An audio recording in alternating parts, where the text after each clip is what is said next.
I don't want to set the world. To understand communism, its basic godless philosophy, its goal of world conquest, its insidious tactic, and its cunning strategy, the communist fifth columnist.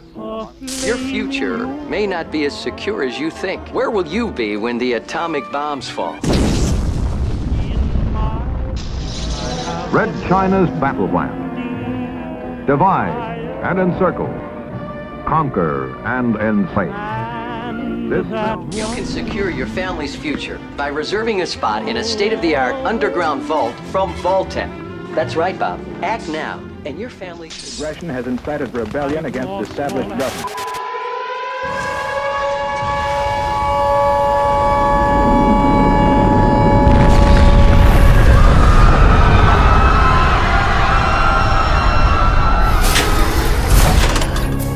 We've got a problem.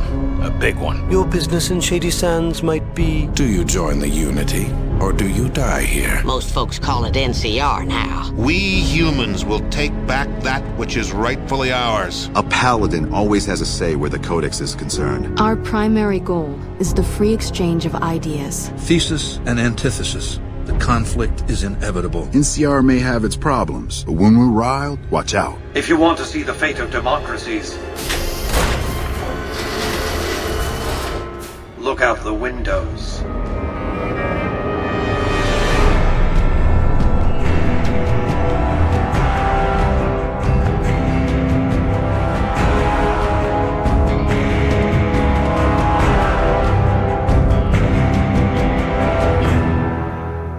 Fallout is a series of post-apocalyptic computer role-playing games set in a retro-punk environment, which are focused on open-world exploration, survival, and character building. The original was created by Interplay Entertainment in 1997, and the series has been expanded on with additional titles by different developers over the years. The Fallout series takes place in 22nd century society, where nuclear war has devastated the world, and most of the survivors are the people who made it to the Fallout shelters in time. Once they emerge from these vaults, they form radically diverse factions who try to survive and thrive in the new wasteland. Most of the stories in Fallout are based on those factions and the conflicts that go on between them. Fallout was heavily inspired by 1970s novel and movie Boy and His Dog. The story was also set in a post-nuclear war, which followed a boy and his telepathic dog companion. The pair formed an unlikely companionship,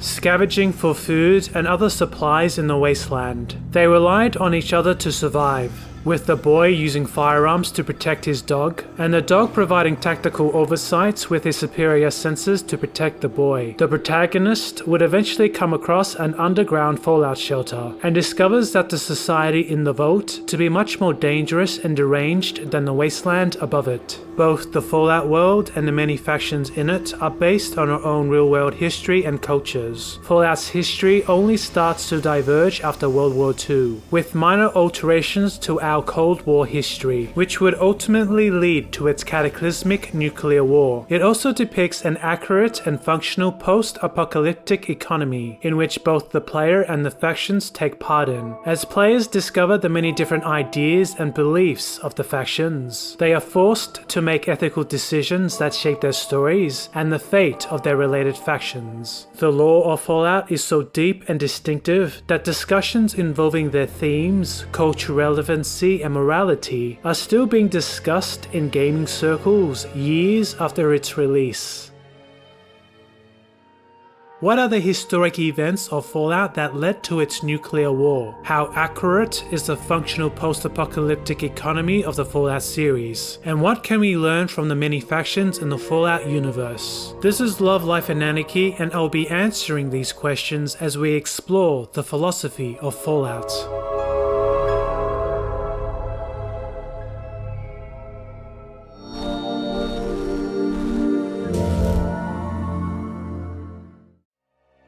In the 21st century, war was still waged over the resources that could be acquired. Everyone was optimistic. But as the hostilities escalated, optimism faded. The destructive nature of man could sustain itself no longer. The world was plunged into an abyss of nuclear fire. When atomic fire consumed the Earth, those who survived did so in great underground vaults. One's future in the wasteland is never certain, for an old power has awakened. War. War never changes. Fallout's historic events that led to their nuclear war are based on our own modern history. The timelines only start to diverge after World War II, with minor alterations to our own Cold War history and the invention of the semiconductor transistor. At the end of the Second World War in 1945, the only two superpowers standing in a war-torn world was the United States of America and the Russian Soviet Union. The United States and its NATO allied countries represented nationalism, capitalism, and individual freedoms, while the Soviet Union represented communism, central economic planning, and Marxist rule. Both of these ideologies were antitheses of each other, resulting in political and military tension between the Eastern Bloc and capitalist bloc. The two superpowers feared that their differing ideologies would infiltrate into each other's societies, creating significant economic, political, and military conflicts, which could eventually escalate to an all-out nuclear war. This constant state of animosity between these two superpowers was known as the Cold War. Many proxy wars were encouraged and funded by these two superpowers, which were fought in contested states, such as Greece, China, Korea, Vietnam, and Afghanistan. To add to the tension, thousands of nuclear weapons were being manufactured by both superpowers in the nuclear arm race, competing for supremacy in nuclear warfare. Because these two superpowers were able to destroy each other, neither superpower had the incentive to initiate a nuclear war. This military doctrine was known as the Mutually Assured Destruction Policy and was the only deterrence against atomic warfare. The possibility of nuclear annihilation was a constant fear among people during the Cold War. There were educational videos relating to nuclear dangers. Fallout shelters were built across Europe and America, and safety procedures such as duck and cover were taught to children in government schools. One of the few positive benefits of the Cold War was a competitive space race between the two superpowers for dominance in spaceflight capability. It led to the creation of the first artificial satellite, the launch of the first unmanned space probe, and the first successful landing of man on the moon. The space race was another outlet used to demonstrate the superpowers' technological superiority over each other, and was seen as necessary projects for national security. In our world, the Cold War only ended once the Soviet Union collapsed. The totalitarian nature of the socialist state brought economic hardships and cultural suppressions onto their satellite states, eventually resulting in nationalistic revolutions in many Soviet republics, including Poland, Bulgaria, and Germany. Russia would soon follow, dissolving their own socialist system that they created and replacing their Soviet flag with the pre-revolutionary Russian flag. While most of Europe disbanded their socialist ideals, China still held on to theirs, referring to itself as a communist republic. However, in the Fallout universe, these events didn't happen. The Soviet Union and China continued to be strong communist powers, furthering the tensions between NATO and the Eastern Bloc. The Cold War was prolonged, resulting in many more proxy wars across the world. The nuclear arms race was also escalated, producing more atomic armaments across both powers. The possibility of nuclear war was amplified, with no foreseeable end to the Cold War in sight.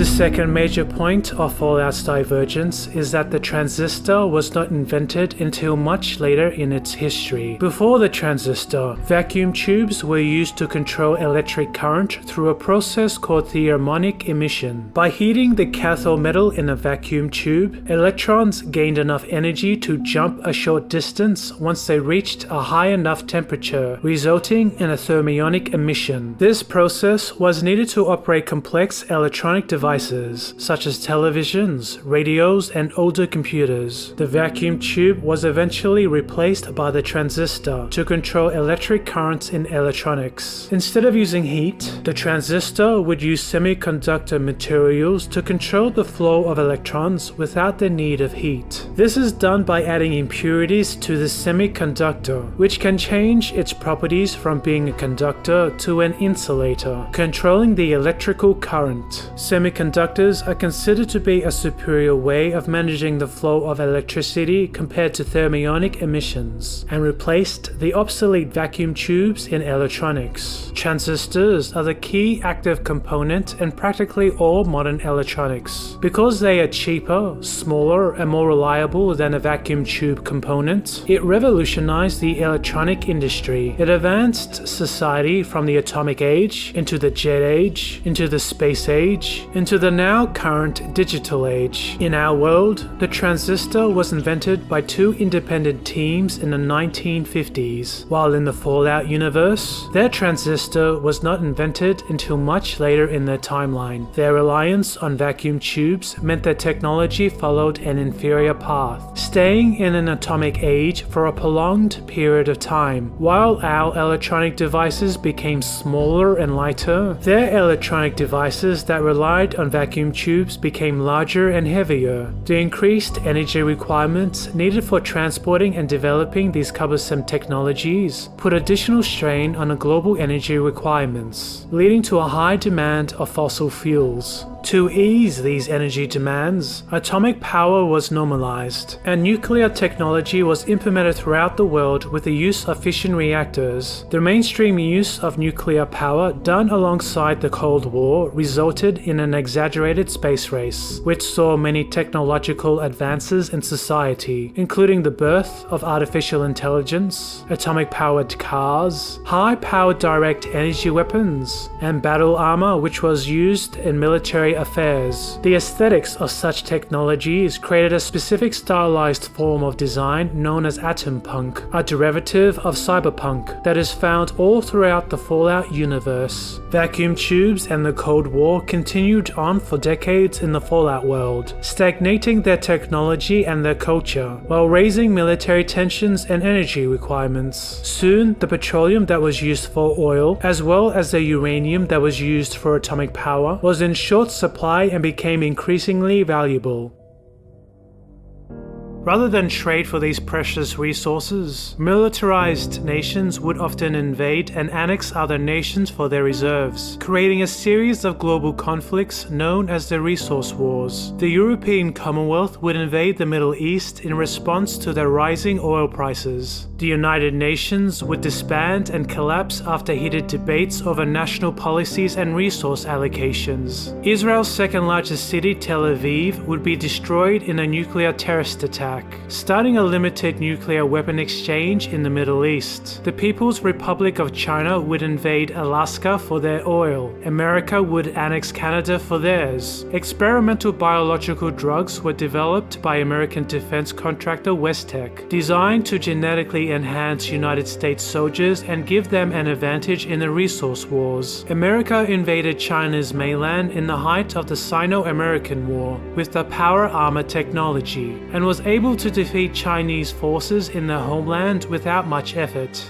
capturing the cities Shanghai and Nanjing. In desperation, China would launch their nuclear weapons against the United States in retaliation of their invasion, triggering the Mutually Assured Destruction Pact. Most nations launched their nuclear weapons they had manufactured throughout the Cold War era in a panic, bringing about an all-out nuclear war. This event is referenced as the Great War in the Fallout universe. While it only lasted for 2 hours, it destroyed over 2,000 years of a cumulative human civilization. The result had a devastating effect on the world, with the mass extinction of animals, the destruction of the environment, the significant reshaping of Earth's geography, and the deaths of the majority people of the world. The Great War wiped the slate clean on Earth, creating a new cultural, economic, and political reality for generations to come. For the survivors of the Great War, the time period before the war is summarized as the pre-war period, and the time period after it is referred to as the the post-war period. This event would forever be remembered as the most devastating man-made catastrophe of Earth's history that could have been completely avoided. Leaders, intellectuals, and philosophers would use the harsh lessons of the Great War to form new ideological movements, attempting to find meaning in the disaster and try to move forward in a positive direction. Some people blamed human greed, others blamed governments and democracy, while others blamed technology. New religions were also founded from the event, including the Children of the Atom as well as the Children of the Cathedral, while others kept the same faith from the more traditional religions. In the Fallout universe, the majority of Earth's population was either killed by the initial firestorms or from radiation poisoning found in residue fallout and black rain. Most of the people who survived the Great War intact were the ones who made it to the fallout shelters in time.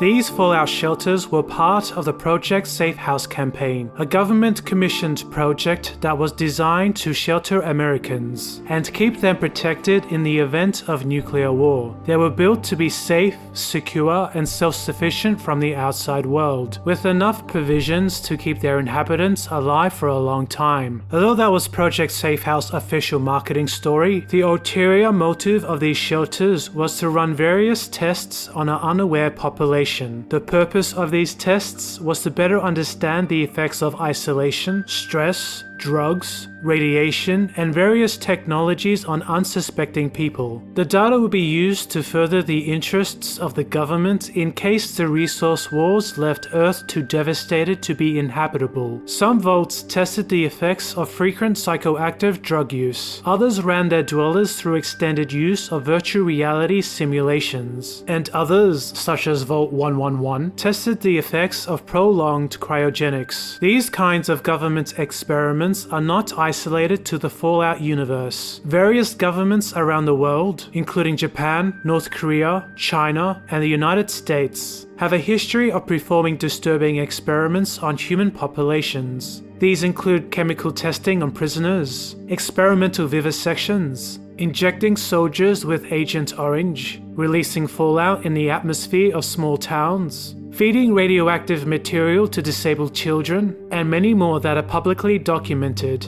There's no reason to assume that these secret experiments don't continue on to this day.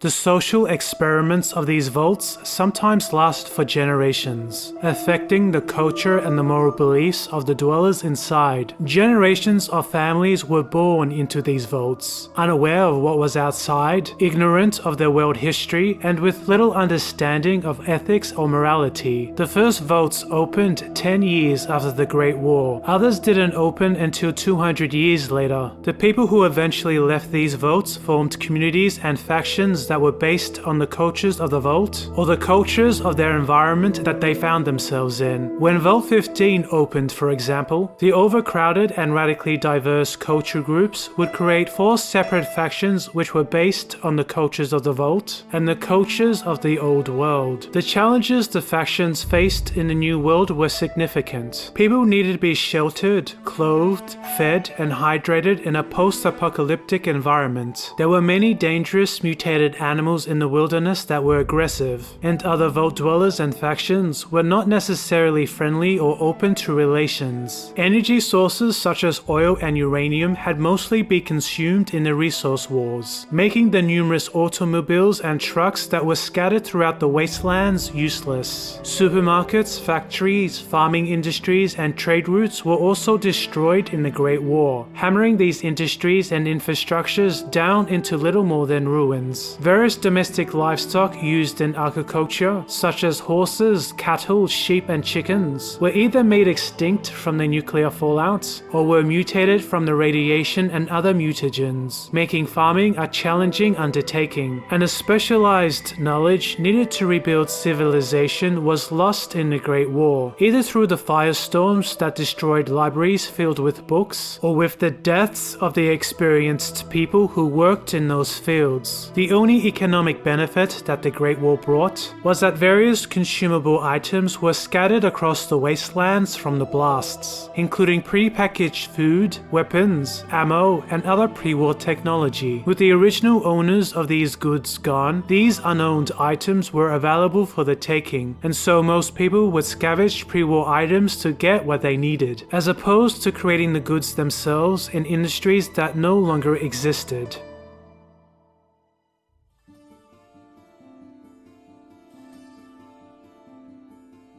Agricultural communities was one of the first industries that were established after the first vaults opened. There were plenty of non-perishable foods found in fallout shelters and in the wasteland. But for long-term sustainability, survivors would eventually need to harvest plants and animals themselves. The only two domestic livestock found in Fallout that could aid farmers were the Brahmins, which are mutated cattle, and Bighorners, which are mutated sheep. Brahmins were a crucial breed in Fallout, as they were the only animal that could perform the tasks that most farmers needed. Not only were Brahmins one of the few sources of meat, leather, and milk, but domesticated Brahmins was the only source of reliable labor, able to plow fields and transport goods. Bighorners were also a source of meat and leather, but they were not as domesticated as Brahmins, refusing to carry packs or pull plows. Farmers also needed rich soils and clean, non-irradiated water, which made the actual location for agricultural endeavors important, as various areas of the world were differently affected by the Great War. The areas near the nuclear blasts were dangerous and unworkable,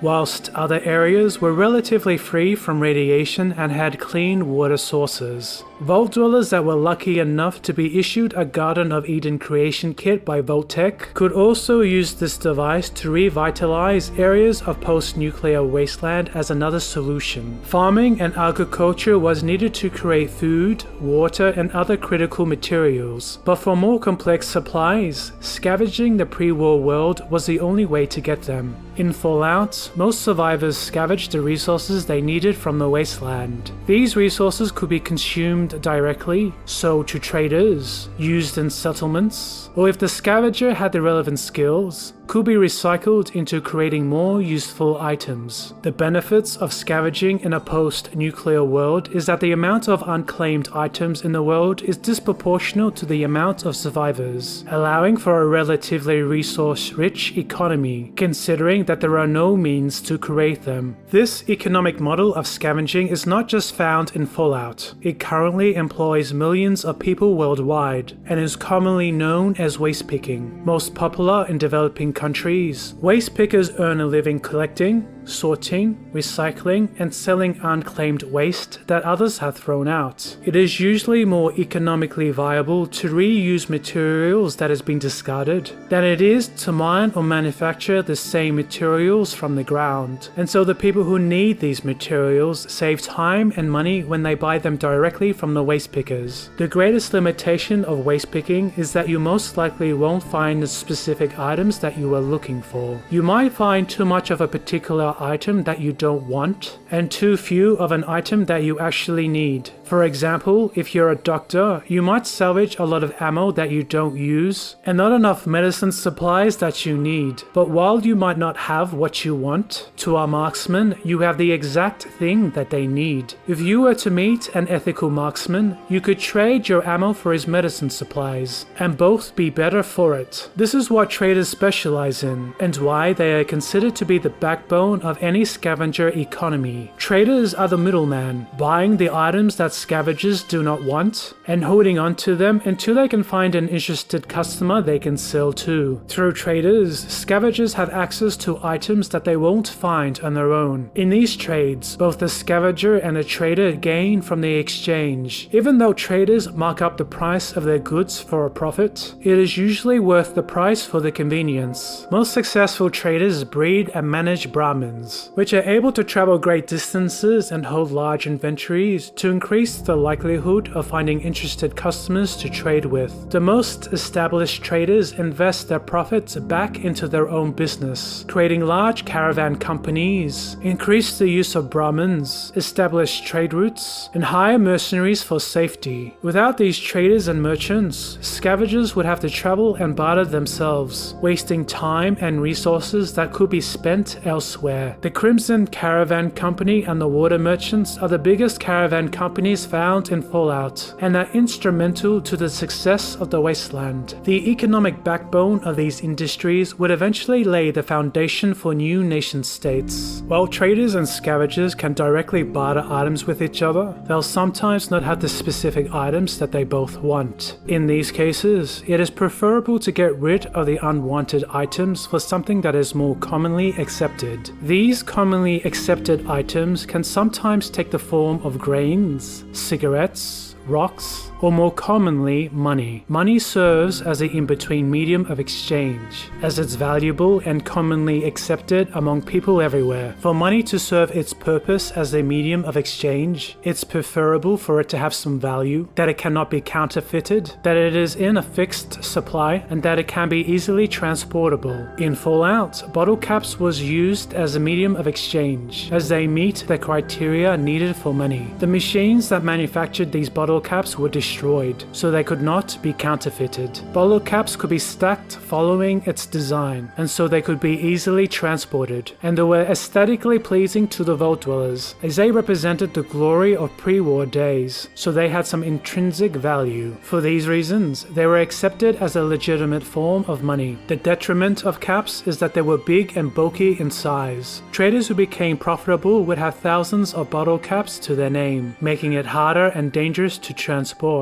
Another problem is that expensive items could cost hundreds of bottle caps, making the job of counting caps to be tedious and prone to error. These problems could be solved by traditional banking services. Traditional banks could store your bottle caps in a secure location and give you a representation of those caps as a bank certificate. This paper currency could be easily stored, transportable, and allowed for a large amount of caps to trade hands easily. This is how money worked when most of the world was based on a gold standard. Instead of bottle caps, gold and other precious metals was used as a medium of exchange. The benefits of gold are the same as caps. The gold supply is fixed, could not be counterfeited, and central authorities could not manipulate the supply. Banks would provide paper representations of gold as certificates, which are easier to store, transport, and trade than metal. These certificates could be reverted back to gold at any time. In Fallout, caps were backed by water, and so bottle caps could be reverted back to water at any time. But once water purifiers became more accessible in the Fallout world, and clean purified water could be created, bottle caps fell back on its scarcity and its aesthetic qualities for its value. The foundation of Fallout's economy was based on farmers, scavengers, traders, and bottle caps. These elements worked together to satisfy individual needs and demands in Fallout.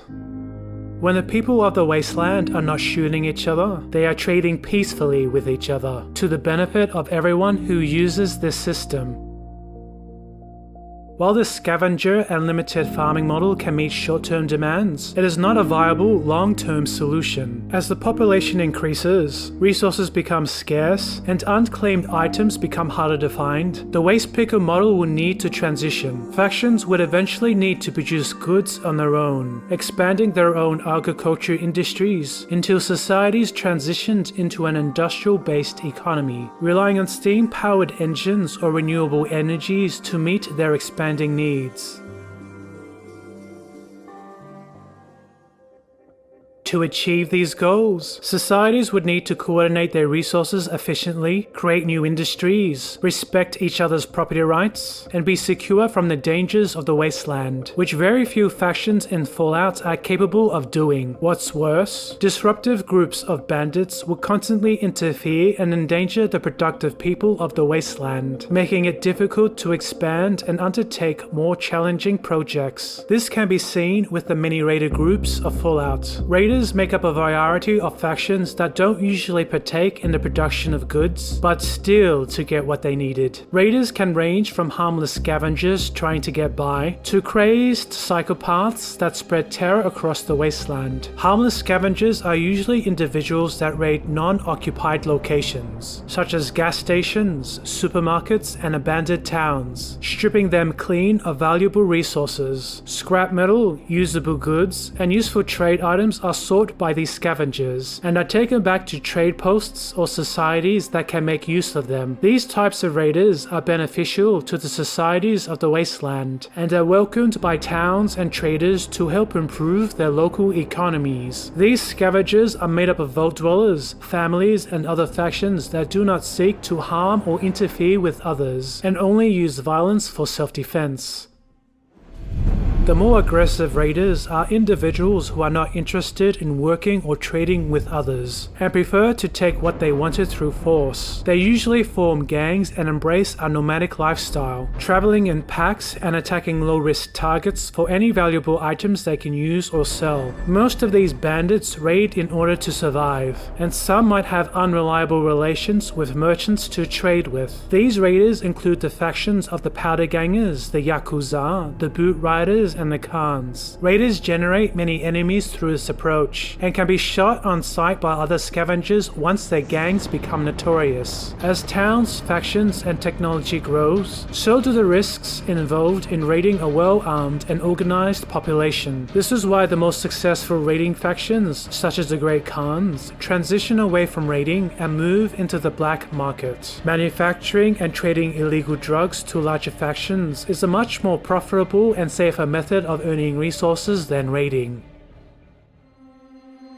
The most terrifying and despised raiders are the bandits that do not raid for economic or survival purposes, but for thrills. Like most other raiders, they target low-risk targets and lone travelers, but unlike the other bandits, they mostly do it for fun. These raiders terrorize the wasteland, partake in the slave trade, experiment with cannibalism, and carry out the worst of sexual abuses, such as rape, genital disfigurements, and pyromanical mutilations. Some of these raiders are the way that they are because of the distressing experiments of the worst Fallout vaults, where their humanity has been stripped down into primal impulses. Others are fueled by psychoactive drugs, such as Psycho, Overdrive, and Jet. Through excessive drug use and the traumatization of the vaults, some of their minds are too far gone. When these groups are left uncontested, they can become powerful enough to control small towns and territories. Chaos and terror is felt among their neighbors, as scavengers, traders, and even their children can be abducted into slavery, be tortured, or even eaten. These raiders include the factions of the 80s, the White Legs, the Jackals, and the Fiends, who are hated and feared by most factions in the wasteland.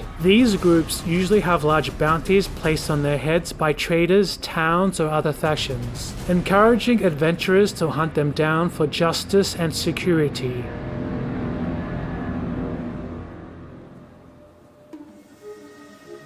Raiders would often target Shady Sands, one of the first and largest urban cities founded after the Great War by Vault 15. It was a completely self-sufficient community, thanks to the terraforming device of the Gek. Mazes and cabbages were grown in abundance. Clean water was taken out of wells, and Brahmin herds were bred and domesticated. Trade routes were established to nearby towns, such as the Hub and Junktown, where merchants and scavengers would meet to trade with each other. These established towns and smaller colonies would typically be open for everyone, as long as you followed their two rules: don't steal and don't start trouble. While security was looked after by local police force or town sheriffs, the trade and caravan routes were less protected and were targeted by raiders who wanted their supplies. Third-party mercenaries were often hired for protection and to deter raiders, but safety could never be guaranteed. Not only were raiders and mutated animals dangerous security risks, but more fearsome and terrifying creatures also stalked the wasteland. New unknown monstrosities attacked caravans and settlements near Shady Sands,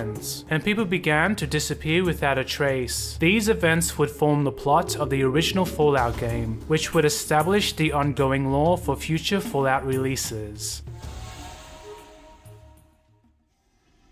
The experimental biological drugs that was developed by Westtech in the Resource Wars was originally designed to genetically enhance United States soldiers. This mutagen, called the Forced Evolutionary Virus, was a major source of mutation in the Fallout world, and was even more potent than the radiation from the nuclear fallout. And once it was discovered by a small group of survivors, it would be used again to transform the willing and the unwilling into similar mutated super soldiers. These super soldiers, or super mutants, were stronger, smarter, and tougher than the humans it transformed, making them superior in almost every way. They were also immune to the effects of radiation, infectious diseases, and other viral contaminants that were found in the wasteland. The most impressive quality of these super mutants was that their cells could never age, meaning they were biologically immortal.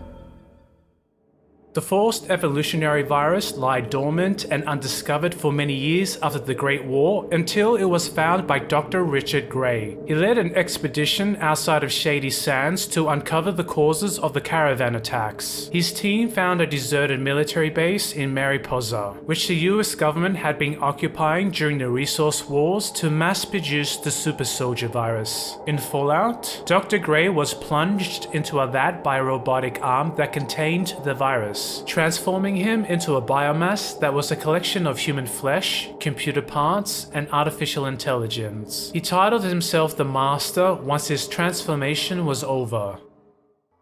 Like many other survivors of the post-war world, Dr. Richard Gray was depressed about the destruction of human civilization from the Great War. But unlike the others who blamed technology or governments, he would blame the differences of people, believing that as long as there was disunity across races, cultures, and identity, there will always be conflict between them. He concluded that it was impossible for humans to ever achieve peace while there was diversity among them. After his transformation into the Master and discovering the beneficial capabilities of the Forced Evolutionary Virus, he planned to forcibly evolve all surviving humans into the remarkable super mutant race, which would remove all inequalities found in individuals and unify them into a single identity. Through this unification, the Master believed that the constant infighting and disunity found in the distinct groups of humanity would disappear, and because super mutants were immortal and held superior qualities to mankind,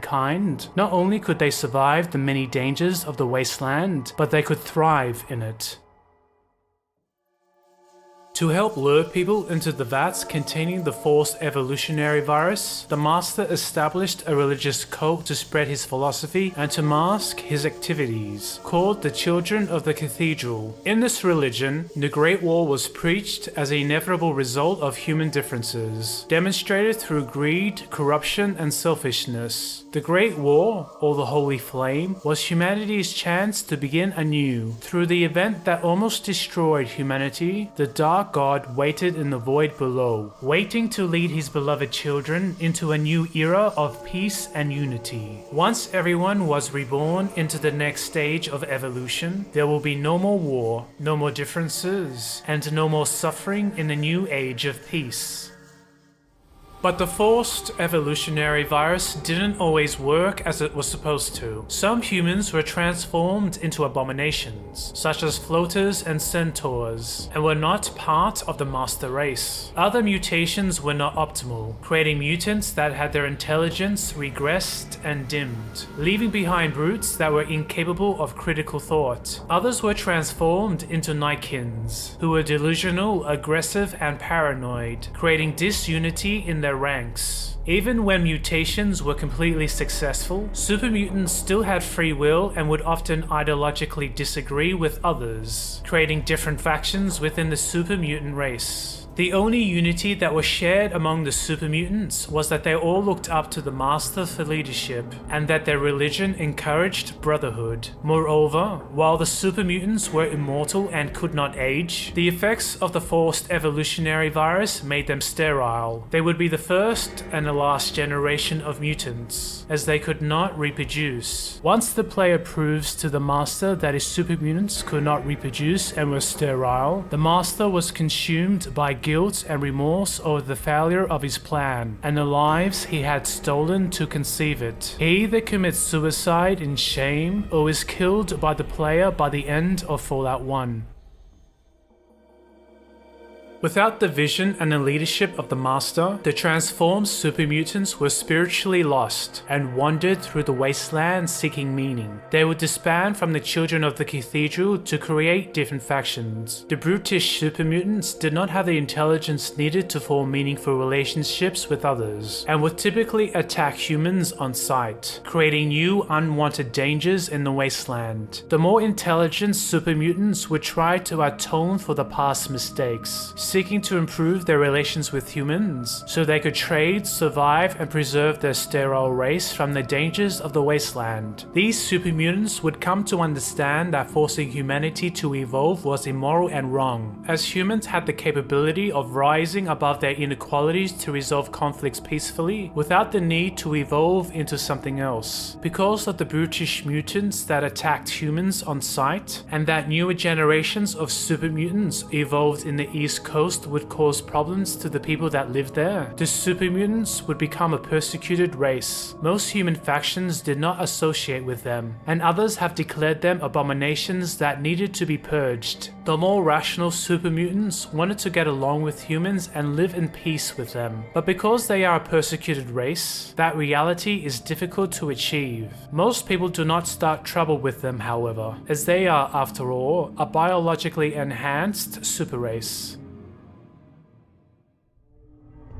Super mutants are not the only mutation that humans can go through. Under continual radiation exposure, humans can undergo a different mutation and turn into ghouls. Like super mutants, ghouls developed rapid cell regeneration capabilities and couldn't age. But unlike the super mutants, they lack strength and endurance through severe tissue damage, although they have heightened senses that makes them more perceptive than humans. The exposure to radiation has also made them sterile, making the ghoul generation that had been mutated from the Great War the first and last generation. Because ghouls have long lives and do not age, they often change their names and fulfill many different roles to get by.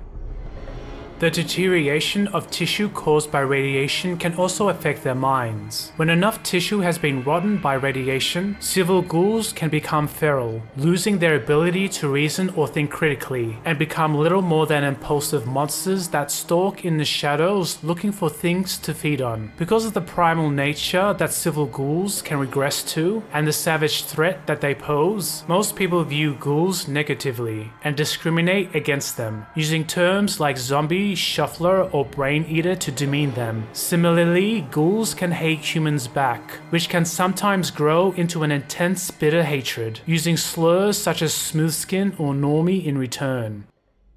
The disgusting and decaying nature of ghouls is another reason why they are discriminated against, as they are physically repulsive to most people. This is similar to the Japanese survivors of Hiroshima and Nagasaki, who were also disfigured from the nuclear blasts and fallout radiation. Japanese people feared that their radiation poisoning could be contagious or be passed to people genetically, and so they were severely discriminated against. Some are denied work opportunities and employment. Others are denied public services such as trams, bus rides, and shared bathhouses. Others are discouraged from getting married, fearing that the consequences of radiation sickness can be passed genetically through the family. Intolerant and progressive Fallout factions, civil ghouls that demonstrate rationality and good behaviors are accepted as citizens with equal rights, but less tolerant societies shun them away. Because ghouls cannot reproduce, there will always be a minority group among the human population and are susceptible to the prejudice of man. Ostracized ghouls either wander the wasteland vulnerable and exposed, or join sanctuary ghoul cities, such as the underworld or the sewers of the necropolis, to live on as outcasts.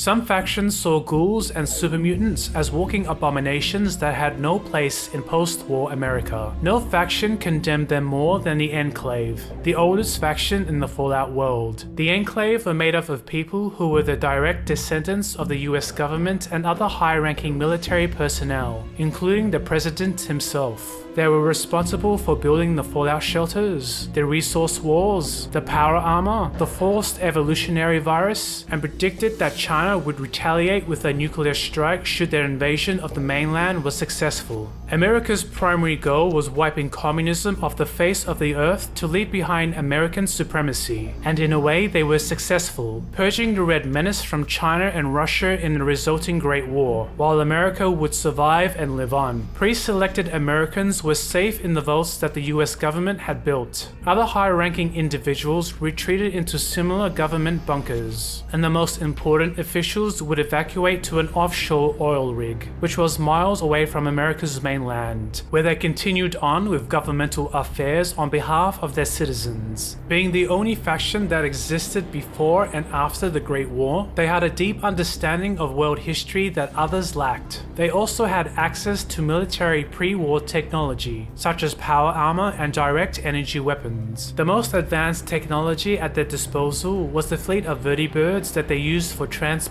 and military raids. These vertibirds were the world's last means of rotorcraft transport, giving the Enclave a strong advantage in military campaigns.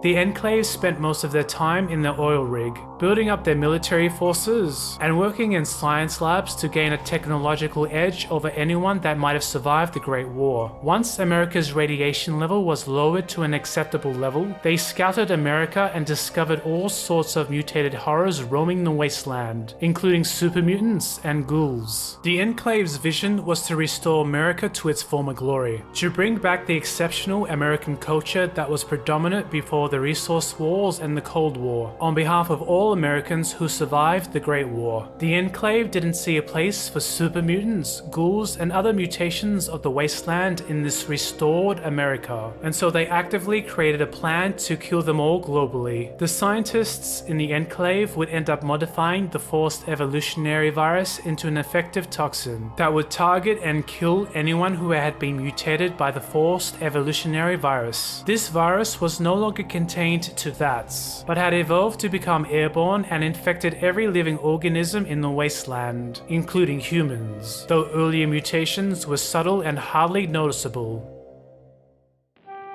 To the Enclave, the only true Americans that was worthy of preservation was the people who were not exposed to the radiation or the virus. This means that only the people who were connected to the Enclave, as well as the vault dwellers who were still isolated in the shelters, were pure enough to partake in democracy and live on in New America, while the others would die out and fade away. In Fallout 2, a conversation with the President Dick Richardson revealed that he didn't enjoy carrying out this genocide, but he didn't see any other way of restoring America to how it was. He was comforted to know that future generations would probably think of him as an American hero who was able to make the tough decisions. The Enclave's goal was similar to the Masters, that they both wanted to unify the wasteland through genocide and eventual replacement. While the Masters saw humans as inherently divided beings that will always cause conflicts until the unity, the Enclave saw mutants as abominations that had no right to exist in a united American country. These mutations also reflected the failures of American government, as it was through the Resource War, the Great War, and the forced evolutionary virus that created these horrors to begin with. Because the Enclave toxin also targeted humans that were already exposed to the airborne forced evolutionary virus, which included farmers, traders, and raiders, the Enclave were not sanctioned by anyone, and were considered enemies by most factions. If the Enclave redesigned the toxin to only only eradicate the super mutants, the ghouls, and the dangerous mutated animals, whilst leaving the rest of humanity alone, then the Enclave would probably be welcomed and supported by most people of the wasteland, as ghouls and super mutants were already heavily persecuted. But there probably wasn't a way for the Enclave to redesign the toxin to only target a specific strand of mutation without targeting them all. So while the marginalized deaths caused by the toxin would have been regrettable, they were considered acceptable losses if it meant restoring America to how it was. The Enclave and their toxin plan was defeated by the actions of the Chosen One in Fallout 2, as well as the Brotherhood of Steel in Fallout 3.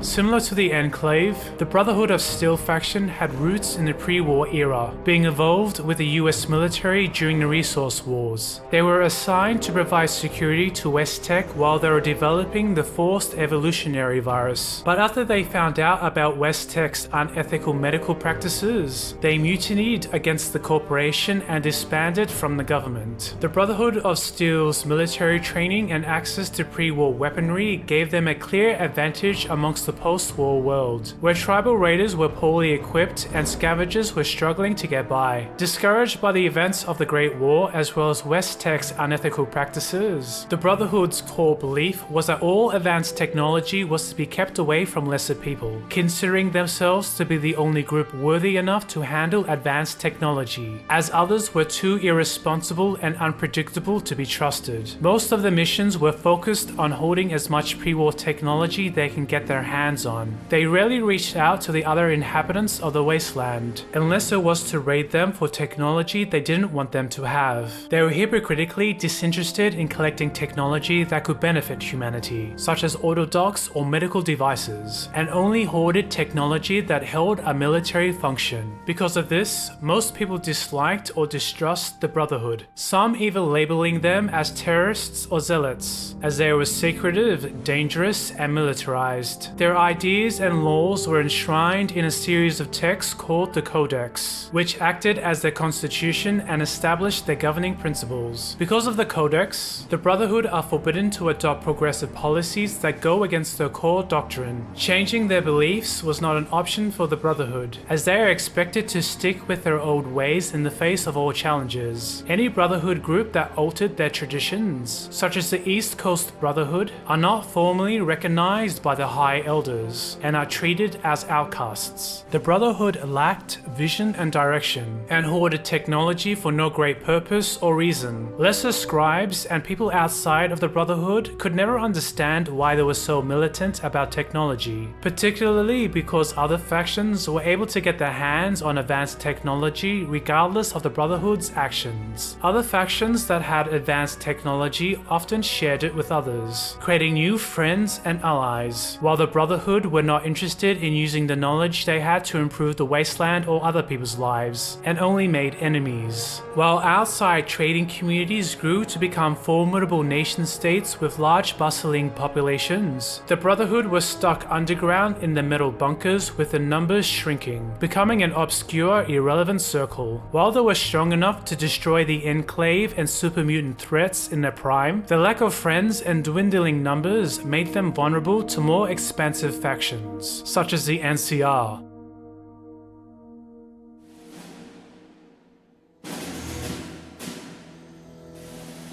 The NCR, or the New California Republic, is the largest and most expansive nation-state in the Fallout series. They resemble the modern state of Western societies, claiming to support democracy, personal liberties, and the rule of law. It was founded in the urban city of Shady Sands by its leader Ardesh and later led by his daughter Tandy, becoming the first presidents of the NCR. Both Ardesh and Tandy created the Republic to consolidate the surrounding trading towns together and bring peace and stability to the region, which was constantly preyed on by raiders and bandits. By uniting these urban centers together and establishing secure trade routes bound in common law, the NCR became a paragon of success. It provided economic stability to the region, a good degree of security to its citizens, raised the standards of living, and promoted the values of virtue and moral ethics among the wasteland. Tandy was beloved by all of the citizens citizens in the NCR, and was continually voted in by the popular vote throughout her lifetime. Because of her achievements and the framework she provided for the NCR, Tandy is regarded as the most influential person in the entire post-war world. But after Tandy's death, the NCR would slowly begin to decline. Tandy's compassionate direction and leadership as president was rare and irreplaceable. Joanna Tibbett would become Tandy's replacement by popular vote, but only lasted for 5 years before 38 NCR citizens were murdered by raiders under her watch. She was replaced by Wendell Peterson, who served for 20 years, and was later succeeded by Aaron Kimball, the current commander-in-chief of the NCR as of Fallout New Vegas. In contrast with the beloved Tandy, Kimball was considered a warhawk, believing the NCR should aggressively expand out to bring new territories under its control. While the old NCR claimed to represent democracy, liberties, and the rule of law, the new NCR supported them only as far as they could exploit others. The NCR bureaucracy had grown to become imperialist, corrupt in nature, greedy, and were in constant wars with other factions. They invented new laws to justify new crimes, using their own bureaucratic process to protect themselves from public scrutiny. They are known to bully weaker settlements and incorporate them into the NCR against their wishes. Once they expand and establish control over these new districts, they force new taxes on those people and use those taxes to continually expand into other areas. The NCR would also impose road tolls in those new districts, burdening NCR citizens with more taxes across popular caravan trade routes, without guaranteeing the safety of its citizens from raiders in return. For independent settlements that are recently put under NCR control, it's obvious to them that the NCR are no more moral or respectful to them or their property than the raiders that raid them. The towns in the frontier openly detest and object to NCR occupation, but are unable to resist them in any meaningful way. Honest citizens of the NCR recognize the corruption of their nation-state, and that they have been in a noticeable decline for years. Most faulted it on the bureaucracy, that it was through governmental policies that made the NCR expand too aggressively and rapidly, which was out of the control of the citizens who were compelled to follow orders. The NCR expanded so fast that they couldn't protect areas that they already controlled. Towns and trade routes within NCR territories were commonly targeted by raiders and bandits, and so citizens never felt safe within the NCR. The NCR ignored those claims and continued to expand out, putting their citizens in danger while demanding more taxes from them. Marcus, an elder super mutant and mayor of Jacobstown, remarked that if the NCR continues to roll over their own people, there eventually will be an armed revolution against its leaders in open revolt.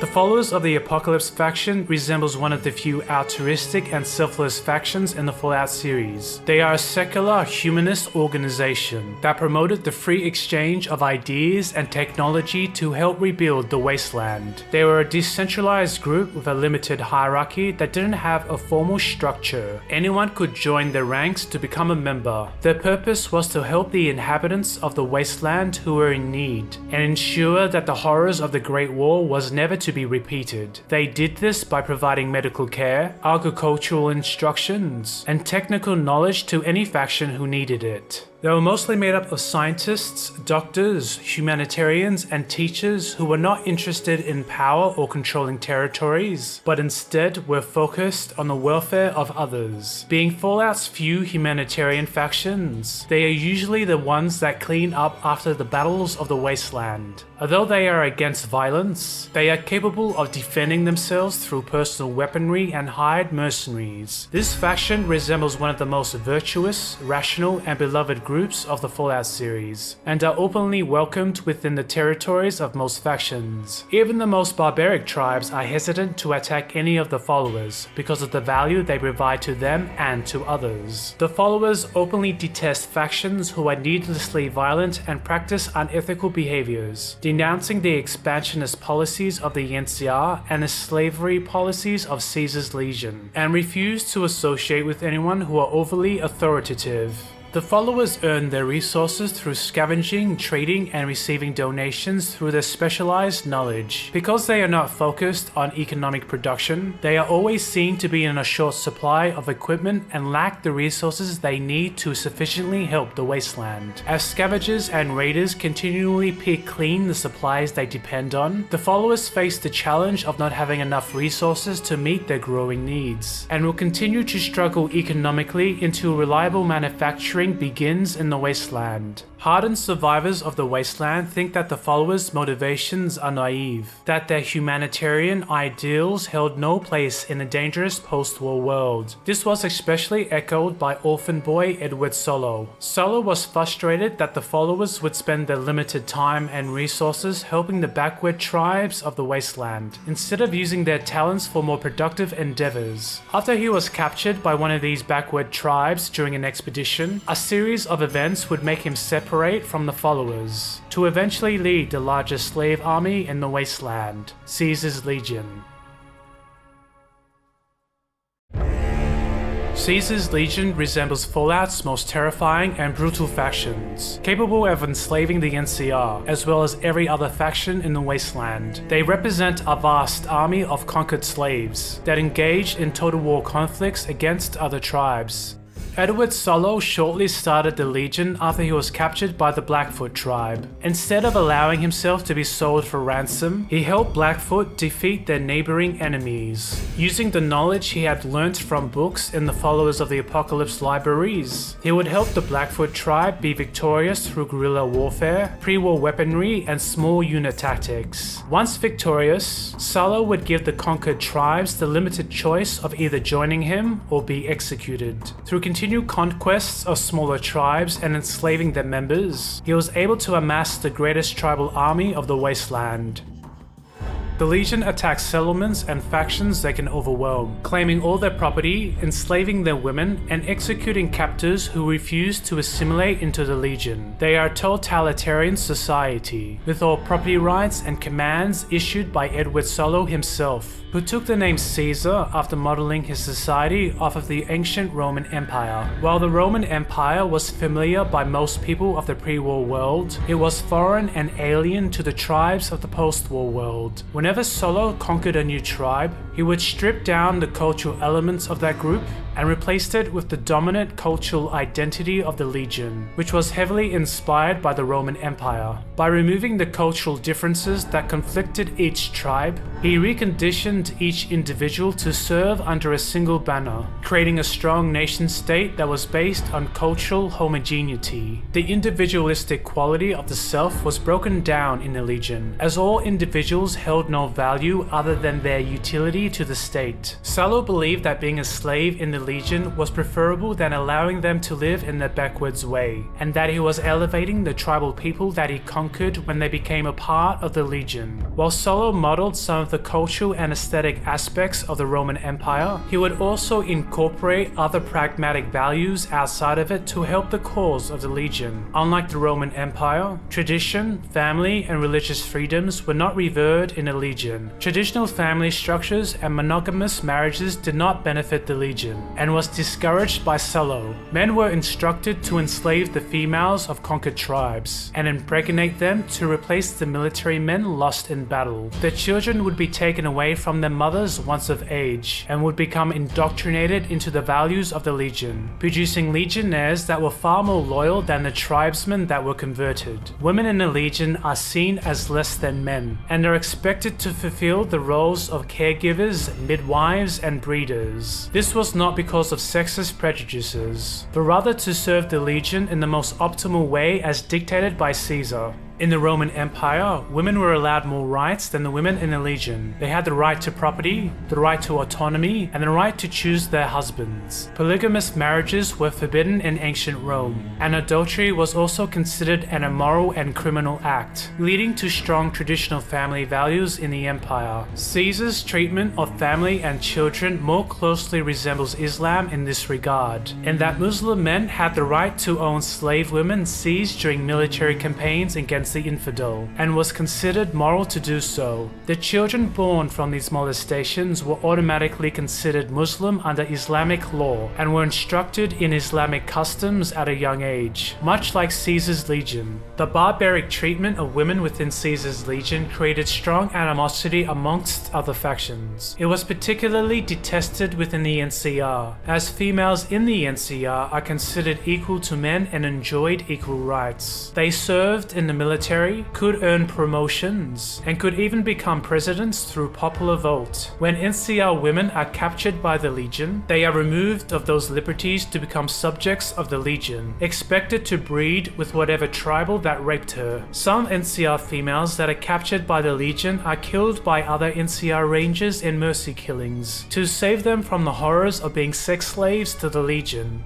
Edward Solo also emulated Julius Caesar when he titled himself the Son of God. The imperial cult of ancient Rome identified emperors such as Caesar and Augustus as divine entities, which was done to strengthen their authority and to gather the respect of people who value religion and tradition. Solo decreed that he was the son of Mars, that his people were the chosen people, that the atomic bombs were sent by his father to cleanse the world with fire, and that everything he said was dictated by Mars himself. Obeying Caesar was to obey the will of Mars. Those who claimed otherwise were blasphemers, condemning oneself to death. People within the Legion believed that they were the only righteous people of the wasteland, whose duty was to deliver the wasteland from chaos and barbarianism. They belittled anyone outside of the Legion with derogative labels, such as degenerates, dissolutes, and profligates, which reaffirms the moral legitimacy and superiority. Because they dehumanized their enemies, it was considered a moral right to subjugate their lessers, demanding servitude from everyone who was beneath them. Solo believed that human reliance on technology weakened humanity, and that it was through this reliance that made the Great War possible. The Legion promoted individual fitness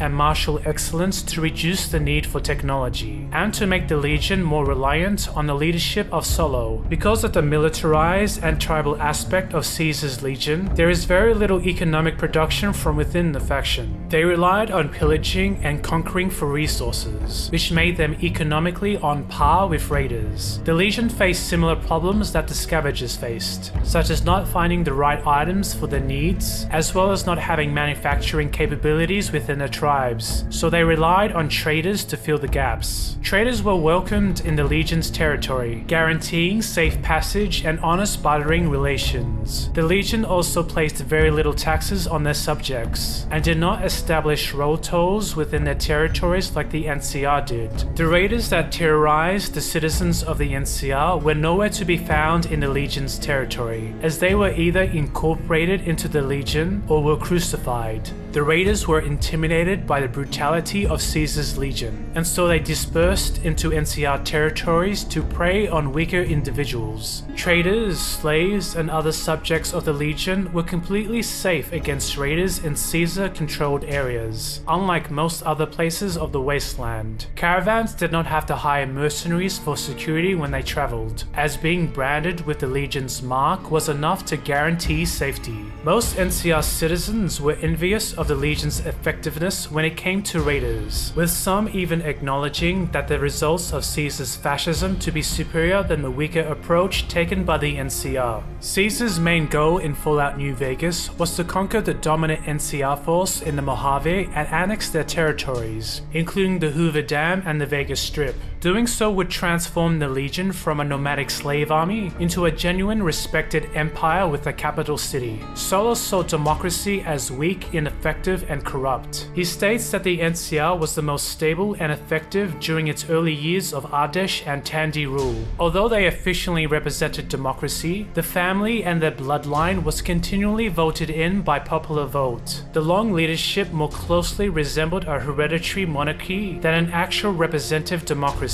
Once their hereditary line died, so did the values of the NCR. It was then that the corruptive nature of democracy started to manifest within the system. Greed became the governing principle of the NCR, with self-interested politicians taking bribes from Brahmin barons and wealthy landowners, which was done to the detriment of its citizens and the greater good. Solo recognized that the same problems that existed within the NCR also existed within the early Roman Republic, that the constant infighting, extreme bureaucracy, and rapid corruption in the Senate that corrupted the Republic was also deteriorating the NCR. And just as the Roman Republic was conquered by a strong military force to transform it into a military dictatorship, it was only natural that the NCR should also be conquered by a strong military force, so it can also be transformed into a military dictatorship just as Julius Caesar did to the Roman Republic. Solo used the philosophical theory of Hegelian dialectic to help design this goal. Dialectics, originating with Socrates, is the process of establishing truth through reasoned arguments. Using this methodology, people can examine conflicting philosophical principles through continual dialogue to help establish truth. Hegelian dialectics expands on this and establishes 3 stages of examining truth: a thesis, or a problem, the antithesis, which is a reaction to that problem, and a synthesis, which is whatever is left over, and thus the solution of that problem. This synthesis is supposed to remove the flaws of both the problem and the reaction, to leave behind a solution which is superior to both,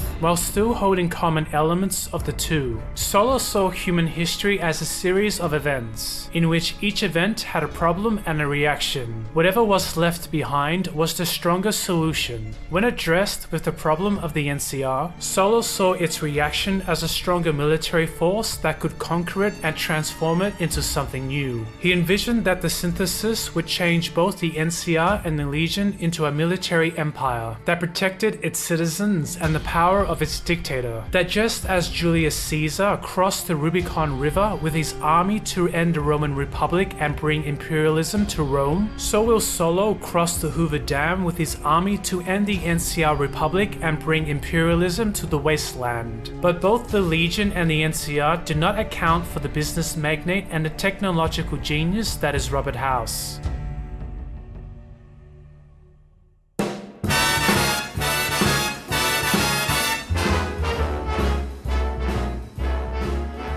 Robert Edward House is introduced in New Vegas. He is described as an entrepreneur, a technical genius, and a business magnate. He was modeled after the business tycoon Howard Hughes, known as the wealthiest self-made person of his time, who lived in penthouses of hotels in various cities such as Las Vegas, and became reclusive and enigmatic in his later years. Robert House was the founder of Rubco Industries, responsible for the Pip-Boy, the Protectrons, and a unified operating system that is run on most terminals. Due to the success of these projects, he was a billionaire by the time he was 30. Mr. House also understood the nature of governments, politics, and war. He was born during the Cold War, lived through the resource wars, had connections to the military, and predicted the events of nuclear war. He used his money and his technical knowledge to set up a defensive laser system in his Las Vegas hotel to shoot down any nuclear weapons that might have come through, as well as transmitting disarm codes to warheads in transit. He was successful in doing so, nullifying most of the atomic bombs in the atmosphere and protecting Las Vegas from the destruction of the Great War. Mr. House then united the tribal clans around the area and rebuilt the Las Vegas Strip into New Vegas, a tourist attraction filled with casinos, resorts, lights, and entertainment. Perhaps the only one of its kind in the New World. New Vegas attracted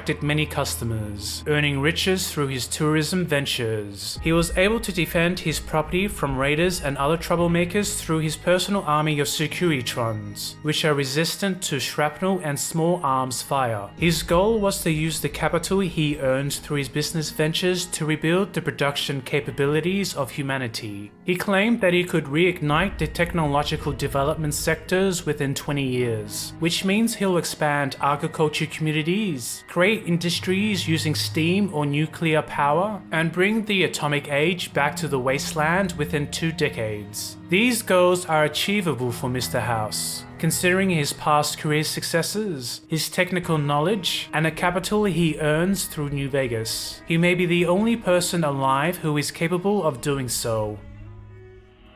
The plot of New Vegas was based on the challenges Mr. House faced when the NCR and the Legion conspired to annex his estates. While factions such as the NCR and the Legion resembles functional societies, Mr. House rejected them as regurgitations of the past. He predicts that both factions will inevitably collapse into themselves because they repeat the same political and economic mistakes of history. Mr. House thought that the NCR carries over the same pre-war flaws of democracy, and held no respect for its corrupt bureaucracy. He also thought that the Legion held no long-term prospects, and that it could not survive without Caesar's brutality. Once Caesar was out of the picture, either through natural causes or through his many enemies, the Legion would be doomed to fall within a year, consuming on itself through constant internal infighting. Mr. House tells the player that he is not interested in abusing others or issuing laws that dictates what people can or can't do in their private time. He resembles a man who is principled, rational, and honest. He describes the relationship with the player as well as the tribal clans as one based on contracts and employment, rather than violence or legislation. He rejects authoritative governments and the democracies that enables them, which he blames for the Great War, and prefers the freedom to direct his own economic resources and capital investments himself, which is what the NCR and the Legion threaten to take away from him. If Mr. House had the economic freedom to rebuild industries, it would allow other factions, such as the followers of the Apocalypse, to benefit from a more productive and resource-rich economic world. A world where people didn't have to rely on scavenging to get by, but where items were produced and manufactured on a mass scale. This would allow people who are dependent on scavenging new opportunities, as well as reducing the incentive for bandits to raid others. This reality is not something the NCR or the Legion are interested in achieving, as they don't have the technological or economic means to do so, and prefer to forcefully take other people's property for their own ends. If the player helps Mr. House achieve independence, Mr. House will punish people who had previously aligned themselves to his enemies, including the Legion and the expansive NCR. He physically removes one of his neighboring factions, the Kings, if they aligned themselves with the NCR in your playthrough. He also imposes heavy taxes on the citizens of Prim if they conspire to help the NCR annex his estates. No other abuses from him are recorded in the game, which means Mr. House is probably true to his word.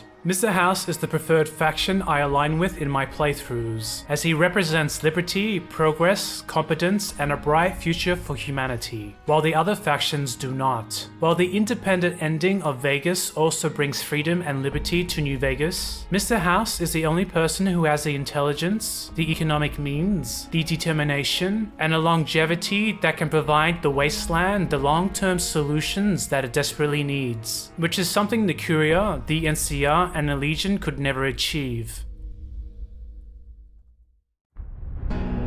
The Institute and the Railroad are new factions that were introduced in Fallout 3 that are based around the themes of artificial intelligence. The Institute is an advanced scientific organization that produced intelligent humanoid robots to help them perform manual tasks such as scavenging. These robots, called synths, are sentient and indistinguishable from humans. Contrary to this, the Railroad is an underground organization that had the primary aim of freeing those same synths, which is loosely based on the Underground Railroad of America. The moral ambiguity between the two reflects on the theme of artificial intelligence. And at what point do machines earn the same rights as humans? In Fallout, the third generation of synths had the same biological makeup as humans. The only difference between a synth and a human is the neurological implant found inside their brains, which allowed them to be programmed. The Institute regarded these synths as nothing more than machines that were designed to be slaves, while the Railroad believed that these synths were deserving of human rights and needed to be freed from the Institute.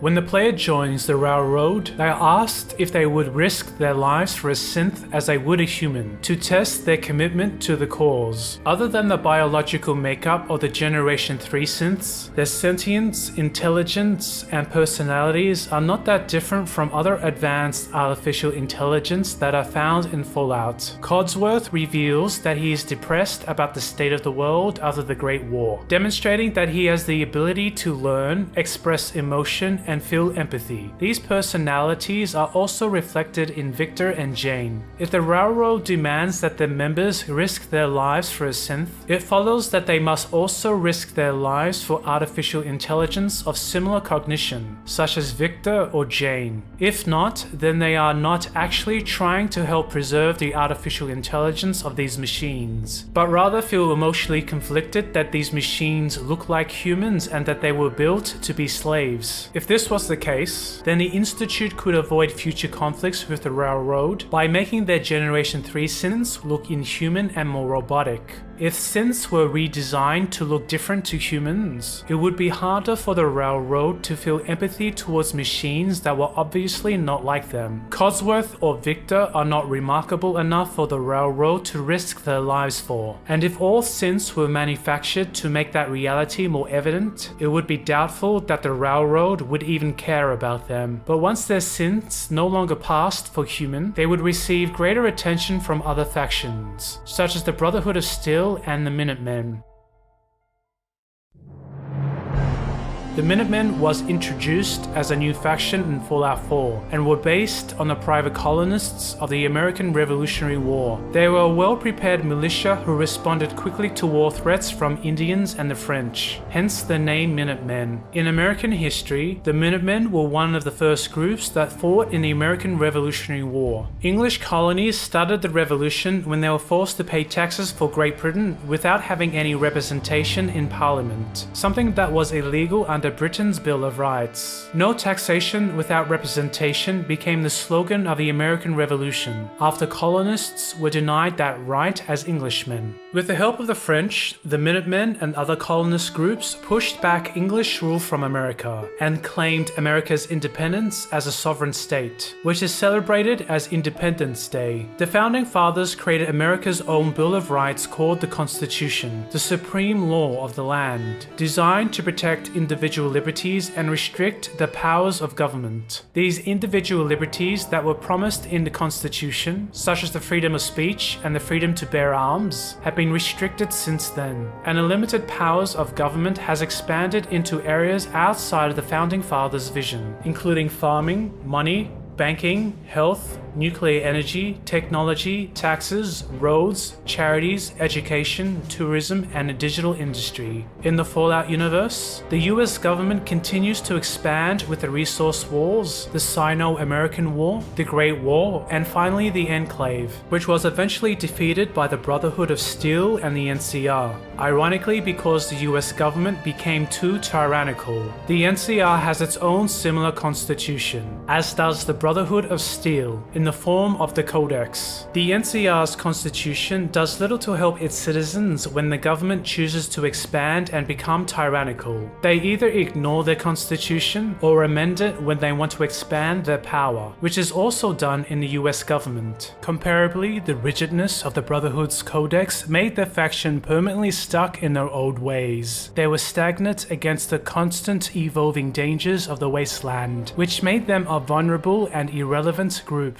Both the NCR and the Brotherhood of Steel were outmatched by Caesar's Legion, who had no Bill of Rights nor a constitution. All of their power was concentrated in the hands of Caesar himself, where he commanded his legion to overcome whatever challenges that they faced.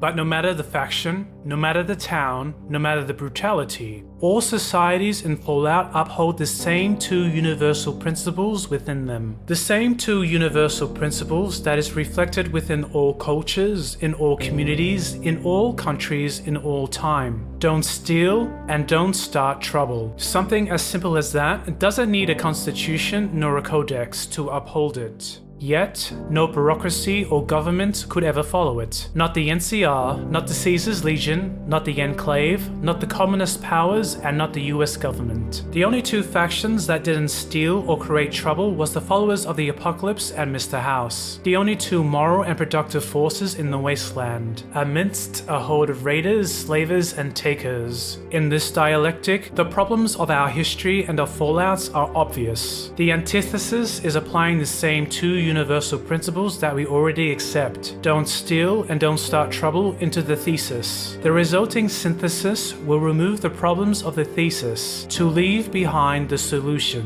A solution that is so obvious and simple and yet difficult to grasp and imagine. A solution that would have avoided the great horrors of our world and the horrors of Fallout's world. And a solution that would promise a future for our children that no government could ever provide. And now, our dialectic is over.